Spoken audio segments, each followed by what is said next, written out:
iniciar a nossa atividade, então, e pediria que todos desligassem os seus microfones.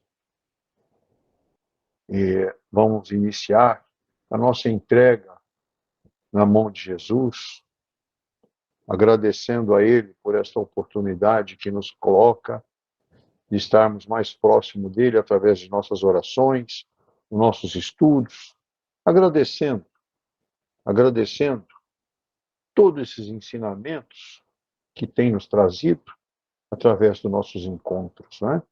E que possamos hoje entender um pouquinho mais sobre as leis naturais da vida, né? Vamos agradecer a Jesus, orando e meditando com Ele por alguns minutos.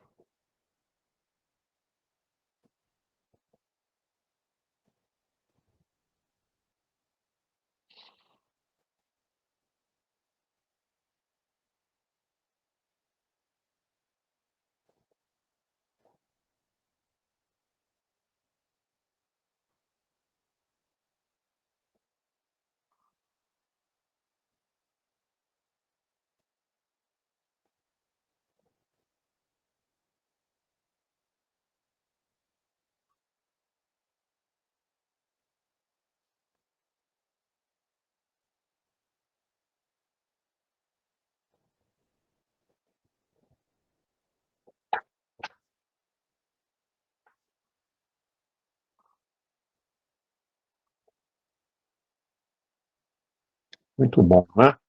Momento maravilhoso. Nossa gratidão também à equipe do Dr. Bezerra de Menezes, que nos acompanha, nos assiste, nos traz o conforto para nossas necessidades. Que a luz divina esteja junto deles e de todos nós. Que assim seja. Nossa lição de hoje tem o título de Erro de Cálculo. E nós faremos esta lição em duas etapas. Hoje faremos uma primeira etapa e na semana que vem encerraremos com ela.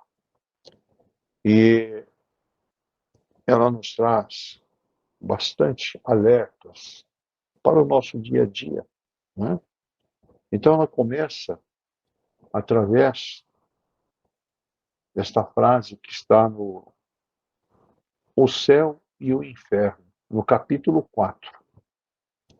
Puderam matar o corpo, mas não podem matar o espírito, né?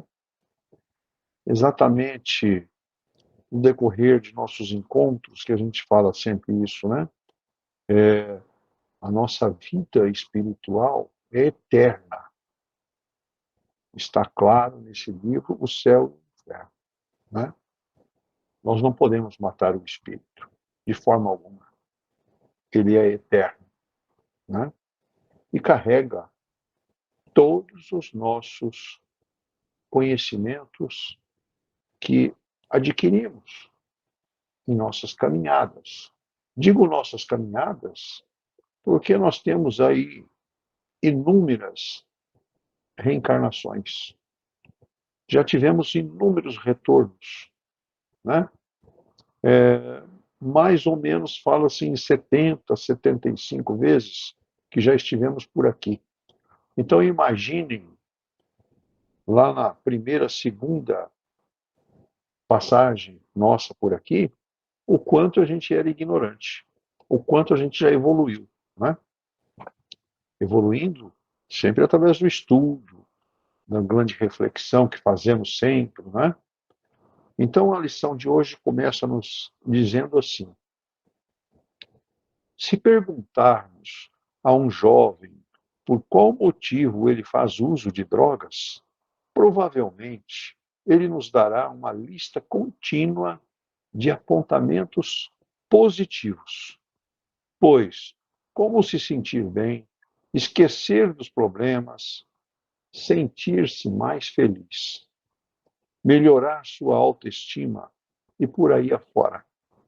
Porém, ao ver os companheiros envolvidos nestes processos, percebemos que eles se encontram numa condição oposta àquilo que buscavam. Se tornam criaturas aflitas, neuróticas, sem paz. E o quadro vai se tornando cada vez mais crítico com relação à proporção do comprometimento. Então, esta situação, né, o usuário de droga, seja qual for, né, ele está permanentemente em desequilíbrio, porque ele está afinado com irmãozinhos do mal. Irmãozinhos que estão se divertindo às custas do sofrimento deles. Continuando. Tiramos daí uma conclusão. Erro de cálculo. Em outras palavras, miraram na intenção correta, mas erraram o alvo. É que estava escuro. Faltava a luz do conhecimento, que nos dá a base do que é real. Está aí. Né? Ele não tinha luz, não tinha ensinamento, não tinha orientação de ninguém para a sua caminhada, né? Faltava a luz do conhecimento das leis morais da vida, né? E aí ele se perdeu, né? Ficou à mercê dos nossos irmãos. Continuando. Dentre os estimuladores deste erro, citaríamos citaríamos em primeiro lugar a má imprensa, que, conhecendo o funcionamento da mente humana, vende produtos com propagandas enganosas, mas que passa despercebida às consciências geralmente jovens. Oferecem paz e tranquilidade em drágeas, autoestima e sucesso em substâncias, aceitação e realizações em pó. Não, está aí os motivos que a pessoa passa de uma situação equilibrada para o desequilíbrio, né? Através de situações que se deparam, os exemplos que nós vamos seguir agora na frente, exatamente isso, né? Eu quero me destacar, eu quero ficar igual aquela pessoa, igual aquele fulano, né? E aí começa pelo caminho errado, que é o nosso título, erro de cálculo. Calculou errado a caminhada, né? Então vejamos os exemplos. Nas propagandas, é comum vermos carros e outros veículos do ano com toda a sua modernidade e conforto. E no canto da tela, o maço de cigarros. Não podendo ter o carro, ficamos mais perto dele, comprando o cigarro. Está aí o exemplo. Em outras vezes, nos é mostrado uma linda mulher, que por mais que procuremos, não encontramos defeito algum. Bem vestida, bem acompanhada e desfilando saúde e sensualidade. Porém, ao lado aparece determinada bebida ou substância. Então vejam vocês como o homem, às vezes, se torna fraco no modo de agir e de pensar. Né? Ah, eu não posso ter aquele carrão, mas eu posso ser igual àquela linda mulher. Ou comprar a garrafa de champanhe que está ao lado dela ali, para que eu possa me sentir como ela. Né? Não é assim que às vezes a mulher pensa? Não é assim às vezes que o homem pensa? Não posso ter o carro, mas tenho a bebida. E assim vai se envolvendo. No primeiro exemplo do veículo, o maço de cigarro, né? Ah, o carro não posso ter, mas o cigarro eu posso. Está na minha condição, né? E eu me lembro muito bem que tempos atrás, né, um comentário à parte, né, na minha vida de adolescência, fumar era bonito. Fumar dava status. Então, se você ia para o bailinho, você ia com mação de cigarro no bolso, exibindo, olha lá, ele já tem um maço de cigarro no bolso, né? Então, era assim que funcionava antigamente, né? Fui ver isso depois de 40 anos, que estava fazendo a coisa errada. Fiquei viciado no cigarro. Consegui, felizmente, já há 18 anos sem ele. Foi uma dádiva que surgiu na minha vida e me mostrou que o caminho não era esse, né? Mas, olha como nasce o fumo na nossa vida, um cigarro, né? Status. Se mostrar para as meninas do bailinho, né? Consumir alguma bebida no baile. Ah, ele já é adulto, olha lá, já está bebendo. E assim por diante, né? Então, é assim que a gente se envolve, sem perceber, né? E às vezes, quando a gente percebe o nosso erro, que bom que a gente consegue se livrar dele, não é verdade? Através de familiares, de amigos, que começam a trabalhar com você esse sentimento, né? Então, é assim que nós devemos estar atentos sempre. E sempre atentos em relação à mídia. Porque a mídia é a que mais envolve o ser humano. A mídia existe para gerar riqueza, recurso. A mídia vive disso. E às vezes nos envolve no consumismo, né? Coloca lá a bebida do lado da mulher sensual, da mulher bonita, e aí todo mundo cobiça a mulher, cobiça através da bebida, né? Então é assim que funciona o nosso envolvimento, o nosso dia a dia, né? Mas continuando. Os homens, por quererem a mulher e as mulheres por quererem ficar iguais a ela, ou pelo menos na sua posição, percebendo a impossibilidade, se limitam a ficar com a bebida. Bom, isso nós já falamos. Somente lobos caem em armadilhas para lobos. E nós, como ainda somos lobos, caímos. Está aí o grande alerta nosso, né?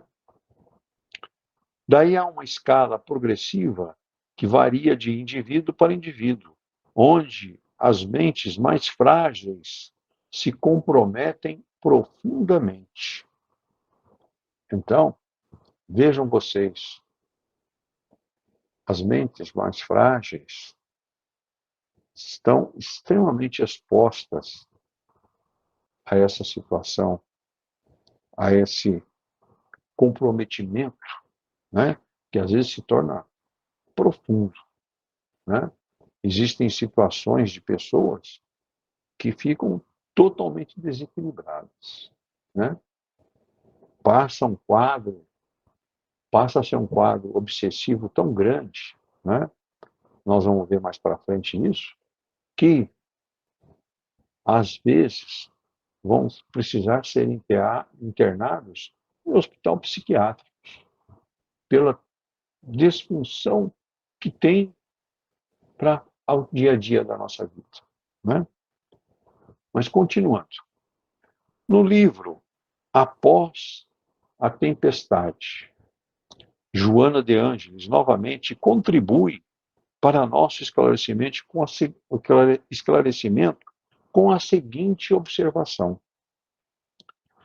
fixando-se nas estruturas muito sutis do perispírito em processo vigoroso, os estupefacientes desagregam a personalidade, porquanto produzem na memória anterior a liberação do subconsciente que invade a consciência atual com as imagens torpes e deletérias das vidas pregressas, que a misericórdia da reencarnação faz jazer adormecidas.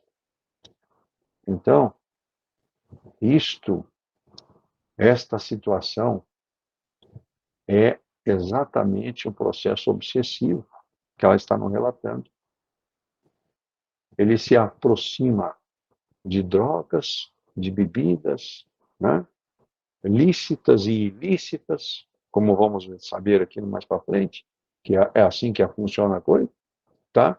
E passam a ter companheiros da espiritualidade, espíritos que querem se divertir, espíritos que querem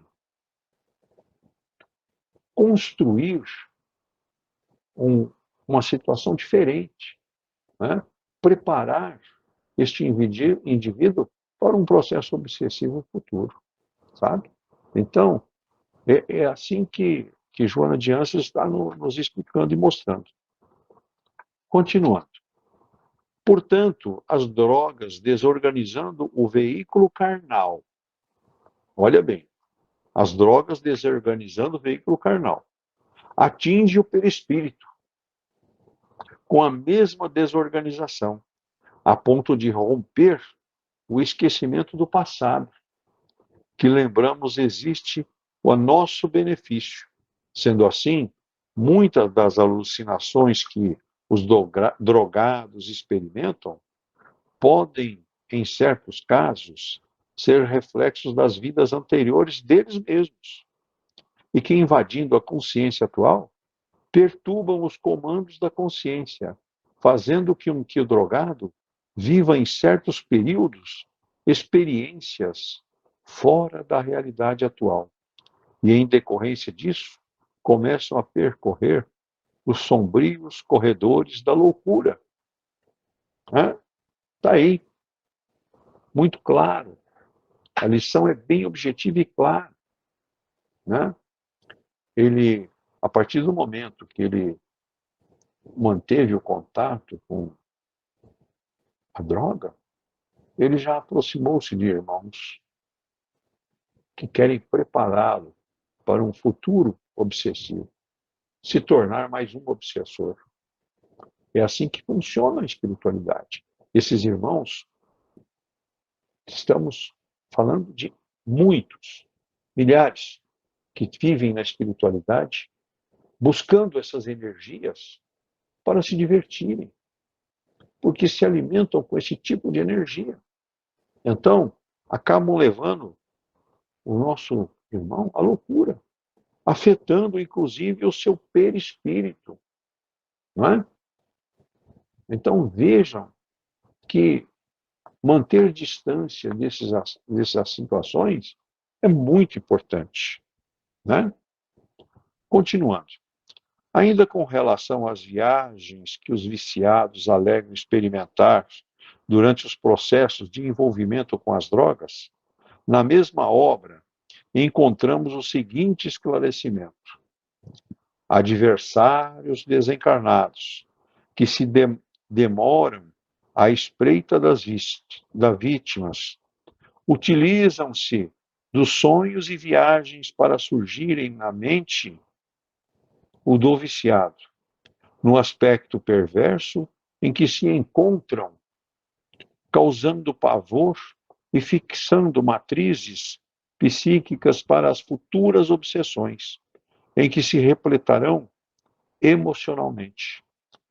Famelgas de infelicidade em que se transforam. Tá? Então, vejam, o irmão, lá na espiritualidade, está aí, né? Se utilizando do irmão que está envolvido com as drogas, né? E esses desencarnados se satisfazem com essas energias e ficam ali com a sua vítima cercado, né? Instigando ele a consumir mais e mais. Por isso que a gente vê irmãozinhos nossos jogados no meio da droga, tá? Cada vez pior, em situações cada vez pior. Porque aquele irmão que está junto com ele ali, acompanhando ele, quer ver ele lá embaixo. Quer ver ele lá em cima, do lado dele, do outro lado. Tá? O objetivo é esse. Para que ele tenha mais um soldado junto com ele. Esse é o objetivo do obsessor. Amealhar soldados para o seu grupo de ataque a nós. Né? Então vejam que a situação é bastante complicada. Né? Continuando. Bem, segundo estas informações, os espíritos inferiores aparecem na mente do viciado para duas situações. A primeira, para causar pavor, e levando em consideração que a maioria dos viciados usa as drogas para esquecer dos problemas, numa mente cujo pavor esteja presente, o número de problemas será cada vez maior. Consequentemente, as razões para se procurar as drogas também. Né? Então, é aquela situação que o drogado, né, ele quer mais e mais para satisfazer os seus anseios, para que ele seja feliz. É uma felicidade, entre aspas, que não existe. Na verdade, ele está se autodestruindo. Ele não está buscando felicidade alguma. Porque é como a gente, no início da nossa lição, ele falou, ele vai justificar que ele faz viagens maravilhosas, que ele se sente feliz, que ele se realiza. Mas é uma ilusão, né? A gente sabe que é uma ilusão de ótica isso. Continuando. E o segundo motivo pelo qual essas entidades surgem na mente do viciado é para fixar matriz psíquicas para futuras obsessões, o que fará com que, em decorrência da vontade do perseguidor, a obsessão poderá ser instalada a qualquer momento pelo cultivo do estado de desequilíbrio. Né? Então, planta ali na mente do irmão. Deus não existe. Deus não tem dó de ninguém. Né? Então, é esse o caminho. Colocá-lo contra as leis de Deus, de Jesus. Né? Deixar ele em um estado de desequilíbrio total. Por isso, aquilo que eu comentei. Alguns irmãos vão para hospícios, né? Por fruto desses processos. Continuando. A falta de instrução por parte do encarnado vem ser a outra arma das entidades atormentadas contra suas vítimas, que procuram sempre maneiras de defender seus vícios sem perceber a fragilidade do que defendem. Falta de instrução. Vejam bem, instrução não é no sentido aí de saber ler e escrever, não. Instrução das leis que comandam a nossa vida. A lei do amor, a lei do perdão, da caridade, né? Amar ao próximo. Tudo isso está fora do viciado. Ele ama ele e a droga. Ele e a droga. É assim que a coisa funciona. Né? Continuando. Quantos viciados das drogas ilícitas ou mesmo lícitas, como os fundamentos inveterados. Alegam que fumam porque essa prática os deixa mais calmos. Porém, o que ocorre em verdade é que a nicotina, o tabaco e outras substâncias encontradas em várias drogas, segundo a ciência atual, causam a contração dos vasos sanguíneos, dificultando a circulação do sangue, que, tendo seu metabolismo diminuído, dá uma fictícia sensação de calma, o que, na verdade, é mais um mal. Está aí, né? Então, vejam vocês que esta situação é uma ilusão. O tabaco, o fumo, dilata artérias. Você fica relaxado. Ilusão. Não está relaxando nada. Está te prejudicando mais. E aí temos o último parágrafo. Rogamos caridosamente aos irmãos que lutem para vencer seus vícios durante a existência terrena, pois por pior que sejam as dificuldades, mesmo nas crises de abstinência, não serão comparados aos processos agonizantes no plano extrafísico, como relatam os companheiros espirituais. Muito bem. Esta frase, né? Esta crise de abstinência, né? Os processos agonizantes no plano extrafísico, no plano espiritual, os sofrimentos que o irmão viciado passa, né? Por incoerência no modo de conduzir a vida, né? Um exemplo que a gente tem aí vivo em nossas situações, né? O primeiro filme Nosso Lar, né? O primeiro filme Nosso Lar mostra muito claramente o que André Luiz sofreu quando desencarnou prematuramente. Ele estava vivendo no pântano. Mostrou isso no vídeo, no cinema, né? Através do filme.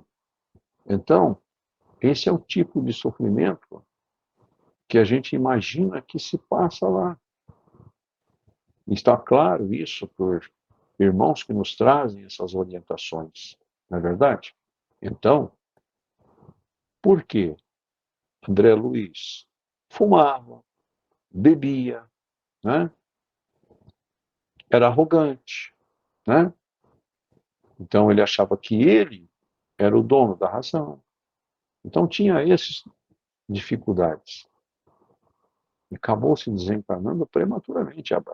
O desencarne de André Luiz foi prematuro, né?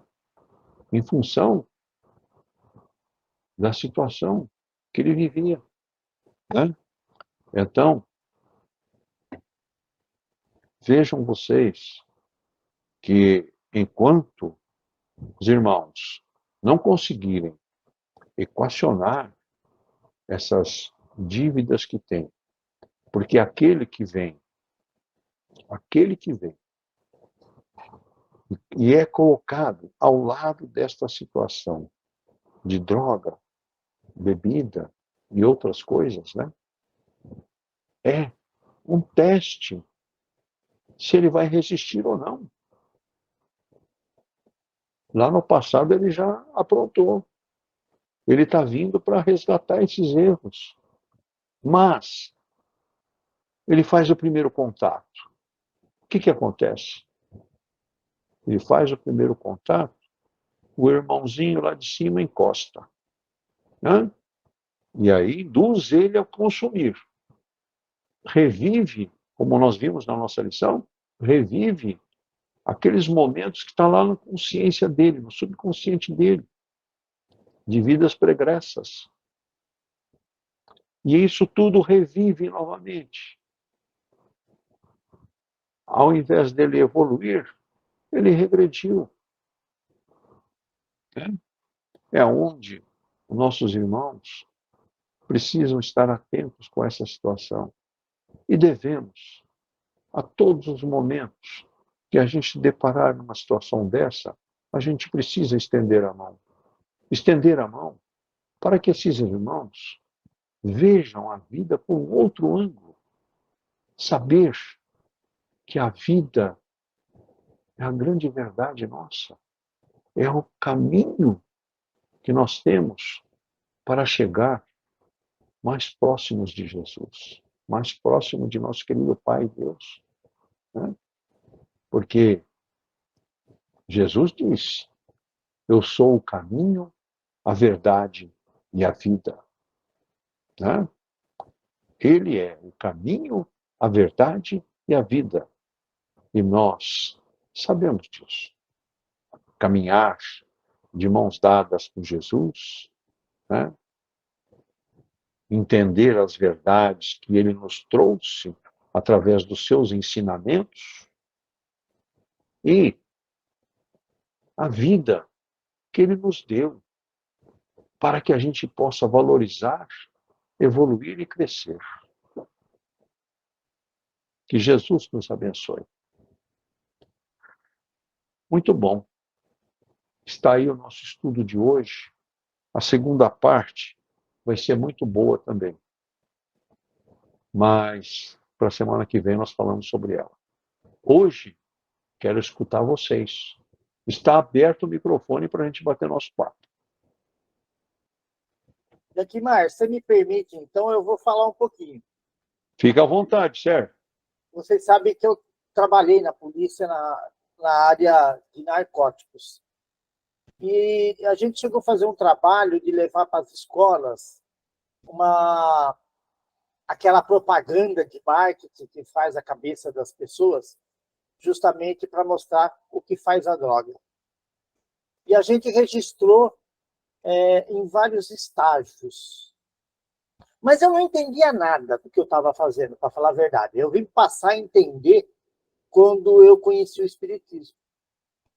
Né? Então, o que a gente fazia? A gente fotografava jovens nas celas que não tinham condições de voltar para casa quando eles estavam na abstinência, estado de loucura. Aqueles que os pais tinham dinheiro, então eles conseguiam colocar os filhos numa cela forrada de estofado, né? Aquelas espumas grandes. Por quê? Porque dependendo do estágio da abstinência, ele está deitado no chão, ele não consegue superar isso, e ele levanta do nada, sai correndo e mete a cabeça na grade para se matar. E os que ficavam vivos, alguns ficavam paralíticos e tudo mais, todos eles, sem exceção, ouviam uma voz mandando eles fazerem isso. Outros eram torturados porque ele traiu a mãe e o pai. Ele chegava a essa consciência. Então tinha o inferno em vida. Por que eu não entendia? Eu não conseguia entender por que um jovem, quando experimentou a droga pela primeira vez, ele nunca mais conseguiu largar. Porque eu não entendia que ele trazia esse vício já de outra encarnação. Eu não ligava uma coisa com a outra. Por que me chamava a atenção? Porque tinha outros que já estavam na droga há meses e não estava tão viciado assim. Né? Então, ele vendia droga, ele era, além de consumir, ele era um traficante. E você chegava à conclusão que o traficante ele tinha uma carga penal muito maior, o que eu entendo hoje como uma carga espiritual muito maior. Ele causou estragos em muito mais gente e muito mais famílias. E as famílias que procuravam aqueles filhos, aquelas crianças, eu falava criança, o que é isso, aos 16, 17, 17 anos, mas não podia soltar. Soltar ele era morte certa. Alguém tinha que segurar eles, e era segurado pelo Estado. Mas eles tinham uma revolta muito grande com os filhos. Ele me traiu, eu dei de bom do melhor, ele foi para as drogas. Aí a gente conversava com esses pais. Se não tiver amor aí nesse momento, se você for bater neles, se você for empurrar para fora de casa, você matou teu filho. Sabe por quê? Eu falei, eu vou te mostrar uma investigação que a gente fez.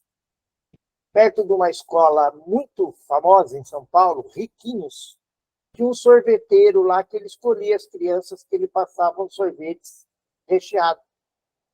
E a criança ficava dependente do sorvete. Precisava todo dia experimentar aquele sorvete. E aquele sorvete tinha pequenas drogas, pequenas porcentagens de droga no meio do sorvete. Então, a criança já entrava no ritmo do vício sem saber, inconsciente.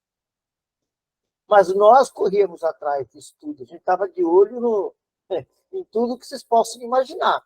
Coisa que pai e mãe jamais vai imaginar. Dar o dinheiro para o filho comprar e comer o que ele quer. E o cara está de olho naquele, opa, aquele ali é riquinho. O outro não, o outro não tem tanta posse.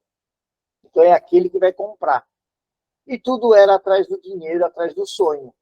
E realmente a droga facilita ele ser o cara, é o cara que enfrenta os outros, é ele que põe a cara para bater com os outros, ele é o mais homem de todos.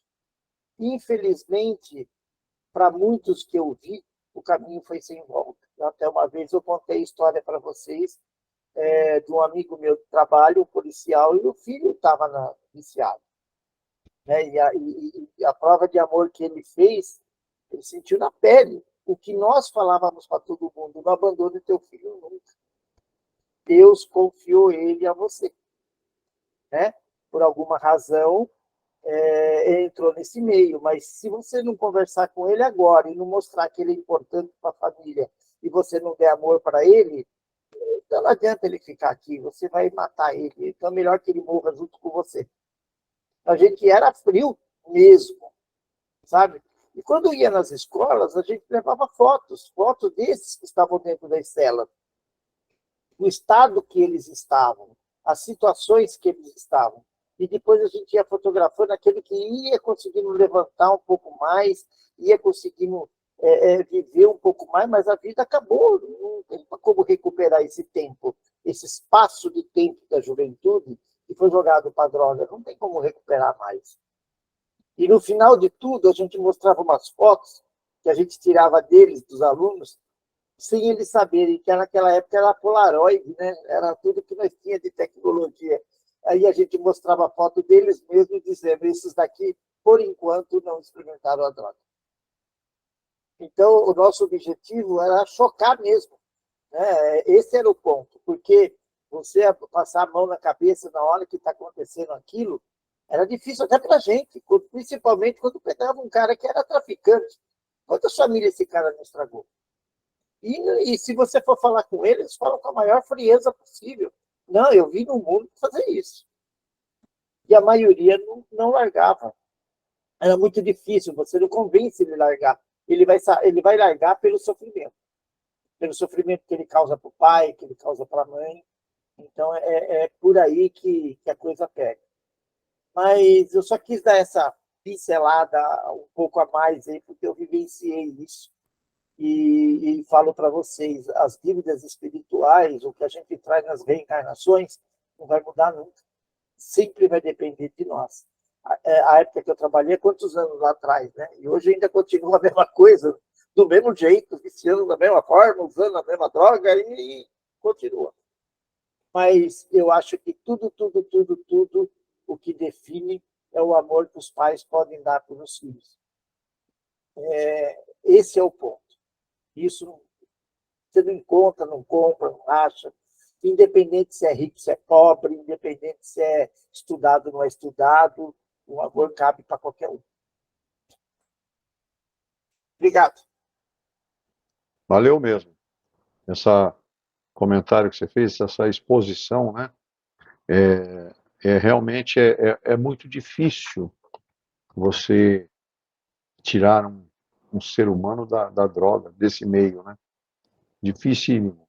Mas você luta e Essa luta tem que ser sempre só através do amor. A lei do amor tem que estar na frente de tudo isso, como você colocou, né? E aí como entra na droga? Entra na droga através dessa expiação que nós falamos, que você também lembrou aí, que eu disse, ele é testado. Será que ele está preparado mesmo para esquecer a droga? Porque lá atrás ele consumiu e ele voltou para passar por perto dela novamente, para ver se realmente ele evoluiu e se preparou, né? Então, é bem assim que funciona as nossas leis, né? Tá? Muito bom. Alguém quer colocar mais alguma palavra? Eu posso? Sim, Gilson. Com vontade. Tá, obrigado. Eu trabalhei é, mediunicamente no Hospital Psiquiátrico do Paiva, reunião de desobsessão no hospital. Vocês imaginam o peso que é isso? Então, cuidávamos dos internados, visitávamos os internados, dependente químico. Lá tem dependente e não dependente. O dependente químico tem um alto grau de obsessão. Vocês imaginam as histórias que nós víamos em cada reunião de espíritos cobradores dessa questão que você colocou aí? É incrível. É uma coisa muito grande, forte. Cada um tem sua razão, tem seu motivo para cobrar, porque ainda não aprendeu as coisas do amor. Então, eles creem que vão fazer justiça através da obsessão. Se não bastasse isso, tem a questão física da química desses produtos, como cocaína, maconha, LSD, etc. Muitos produtos. Então, quem entra numa vida dessa tem duas questões principais. A droga física e a droga espiritual, que é a obsessão, que é uma doença grave e séria. E provavelmente ele caiu porque não teve uma família que segurasse, que desse a atenção que ele precisava. Ou não passou por uma escola que mexesse um pouco com isso. Mas hoje nós estamos vendo muitas ações em cima disso. As igrejas trabalhando, as escolas trabalhando, a medicina com mais ou menos algumas orientações e medicamentos que ajudam, mas ainda está muito difícil. Tem muito o que acontecer ainda. E nós, espíritas, conhecemos muito a maneira de como ajudar essas pessoas e temos que fazer. Nossas crianças na evangelização infantil, nossos jovens nos grupos de jovens de mocidade espírita, e para orientá-los a não entrar e não cair. Eu, com 16 anos, comecei a fumar. Quando eu era espírita, quando eu voltei para a mocidade espírita, com 21 anos, imediatamente eu parei, porque o ambiente ajudou totalmente. Os amigos eram outros. Então, o meio que a gente vive, com a família, com a escola, ajuda muito e bastante. Era isso que eu queria falar. Muito obrigado. Muito bom, Gilson. Maravilha. Excelentes colocações. Mas é isso mesmo. Esse trabalho que você fez no hospital psiquiátrico ali no Paiva é um trabalho maravilhoso. né? De levar um amor, um carinho aos irmãos. Era difícil, eu sei, de levar esse amor, esse carinho aos irmãos, né? Mas é o trabalho formiguinha, não é? É o trabalho formiguinha que nos engrandece, que nos leva à construção de um mundo melhor. Não é verdade? Maravilha. Alguém mais quer falar? Podemos. Daqui mais Oi. só um gancho. Se tiver espírito ou quem quer conhecer o que é o umbral, é só pesquisar o que é a Cracolândia. É o umbral encarnado. É, exatamente. Né? Umbral Porque, encarnado. porque nós presenciamos ali, à, à luz do dia, zumbis. São zumbis que estão ali, né, Sérgio?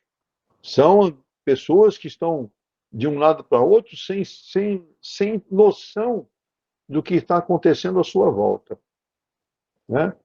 Cracolândia, bem lembrado, Sérgio. Umbral aqui, diante dos nossos olhos. Isso mesmo, bem lembrado, muito bom. Alguém mais quer falar alguma coisa? Eu gostaria. Sim, pode falar, Janeiro. Então, eu entendi assim, né? Na verdade, é um desequilíbrio emocional psíquico, né? Onde leva as pessoas a ficarem eufóricos, onde as drogas propõem mudanças entre todos contexto, as drogas e a bebida, o alcoolismo, né? Que, com isso anda a prepotência, né, da desigualdade entre eles, na qual eles têm essas atitudes que condenam, o espírito fica em desequilíbrio, aonde fica vulneráveis, né, para outros chegarem até eles e provocando essa obsessão, né, do psíquico, na qual o emocional deixa a consciência ao entender que o que não está acontecendo assim na mente deles, né? Eles não têm o entendimento do que está acontecendo à sua volta.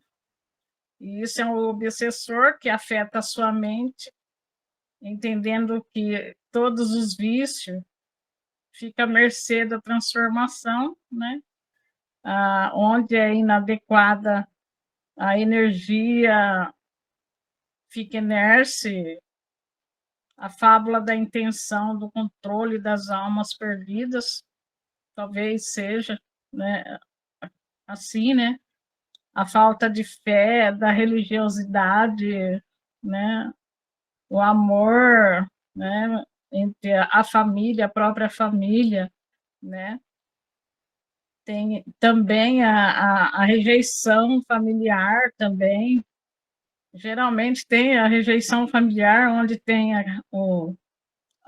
a pessoa, né, em si, que é viciado em drogas, no álcool, né? A própria família, né, deixa a desejar, né, não apoia, né? Então, eu acredito assim, tudo eleva, né, ao desequilíbrio total, né, dessa pessoa, né? Porque ele não tem apoio de ninguém, não tem apoio familiar, né? Então, a falta de amor, geralmente, acredito que seja. Geralmente são pessoas que não acreditam em nada, né? E eles estão à mercê de tudo, reconhecendo que nada para eles vale, né? Acredito assim, que eles têm um descontrole, né? Descontrole total. As pessoas às vezes não se respeitam, xingamento às vezes dentro de casa, os maus tratos, tudo eleva a uma pessoa a ter esse descontrole, né? Que nem meu marido era bipolar, meu enteado usava drogas. Então, eu tenho um pouco do que falar, né? Já passei por isso. Então, é isso aí. O que eu tenho para falar isso é hoje. É só isso. Obrigada. Valeu, Janine. Muito obrigado pelas palavras. Muito bem. Alguém mais quer falar mais alguma coisa? Daqui, eu só vou Oi. complementar o que a Dianeire estava falando. Uma coisa que a gente detectou muito é que as famílias passam a ter vergonha de ter um filho viciado. E a falta de informação para os pais condena os filhos. Sabe, eu mexi com tráfico de gente também. E acontecia muito do Nordeste para São Paulo. As meninas eram colocadas no olho da rua, porque se envolveu com alguém ou engravidou alguma coisa, elas iam ter amparo aqui em São Paulo, iam ter que se prostituir. E tudo isso, se você resume na falta de informação de pai e de mãe, de amor de pai e de mãe, amor de família. Tudo está resumindo nisso, no amor mesmo. Que você conseguir amparar seu filho no momento que ele mais precisa. Não, a maioria condena. Então tem a vergonha do filho que está viciado, tem vergonha da filha. Ah, a filha desandou na vida, mas quem falou que não dá para consertar? Se mostrar que ela é importante para a família, a gente consegue. Dá mais uma chance. Deus dá tanta chance para nós, nós não consegue dar para um filho. Desculpa, Dankimar, eu... Perturbou nada, Sérgio. Só agregou só coisas boas, bons conhecimentos. E tudo que você colocou agora também é uma grande verdade, né? O amor tem que estar presente em todos os momentos da nossa vida, né? E eu conheci exemplos de mães solteiras que eram mais mães, mais honradas que a casada, sabe? Então não é porque ela se teve um momento de dificuldade na vida, ela se entregou a alguém e ela tem que ser colocada na rua. Não. Aí que ela tem que ser acolhida e dado o amor que ela merece e que ela precisa. Porque ela vai ser mãe, a coisa mais bela que Jesus pôde dar a uma mulher, né? Então, muito bem lembrado isso, Sérgio. Muito obrigado. Valeu. Alguém mais quer falar? Ok, pessoal. Vamos passar então as nossas vibrações da noite, pedindo aos nossos irmãos que estão com os nomes postados aí em nosso grupo, grupo de estudos, grupo de cura, né, que atravessam dificuldades, que precisam se encontrar espiritualmente, materialmente, que sejam todos eles abençoados, iluminados por esta luz divina que nos alimenta neste momento. Esta luz que nos fortalece, esta luz que nos dá força para vencer as nossas dificuldades e passar pelas tentações da vida, né? As provações, na verdade, provações que nós passamos. Que Jesus abençoe a todos os nossos irmãos, presentes também na reunião, que sejam abençoados e iluminados com esta energia maravilhosa que Jesus disponibiliza a todos nós, que possamos trazer para os nossos lares o amor e o carinho de Jesus e agradecer a Ele por esta oportunidade que nos colocou nesta noite de entendermos um pouquinho mais sobre a nossa caminhada, saber que a nossa passagem na vida material é para os ajustes que precisamos fazer na nossa estrada da vida. Que Jesus abençoe a todos nós. Em agradecimento a este momento desta noite, vamos fazer a prece de cartas com amor, carinho e agradecer a Jesus por tudo que nos proporcionou. Rosana, você pode fazer? Vamos agradecer o ensinamento de Deus e de Jesus hoje, agradecendo a Casa do Dr. Bezerra também, por todas essas explicações a respeito da droga, em que a maioria das pessoas passam por isso. Obrigada, Deus, obrigada, Jesus, obrigada, Nossa Mãe Maria. Deus, nosso Pai, que tens poder e bondade, dai força àquele que passa pela provação. Dai luz àquele que procura a verdade, ponde no coração do homem a compaixão e a caridade. Deus, dai ao viajor a estrela guia, ao aflito a consolação e ao doente o repouso. Pai, dai ao culpado o arrependimento, ao espírito a verdade, à criança o guia, ao órfão o pai. Senhor, que a vossa bondade se estenda sobre tudo o que criastes. Piedade, Senhor, para aquele que vos não conhece, esperança para aqueles que sofrem. Que a vossa bondade permita aos espíritos consoladores derramarem por toda parte a paz, a esperança e a fé. Deus, um raio de luz, uma faísca do vosso amor pode abrasar a terra. Deixai-nos beber nas fontes dessa bondade fecunda e infinita, e todas as lágrimas secarão, todas as dores acalmar-se-ão. Um só coração, um só pensamento subirá até vós, como um grito de reconhecimento e de amor. Como Moisés sobre a montanha, Senhor, nós vos esperamos com os braços abertos. Ó poder, ó bondade, ó beleza, ó perfeição, e queremos de algum modo alcançar a vossa misericórdia. Deus, dai-nos a força de ajudar o progresso a fim de subirmos até vós. Dai-nos a caridade pura, dai-nos a fé e a razão, dai-nos a simplicidade que fará de nossas almas o espelho onde se deve refletir o vosso iluminado Espírito, que assim seja. Obrigada, Jesus. Muito bom. Boa noite a todos. Quem eu vejo amanhã, até amanhã.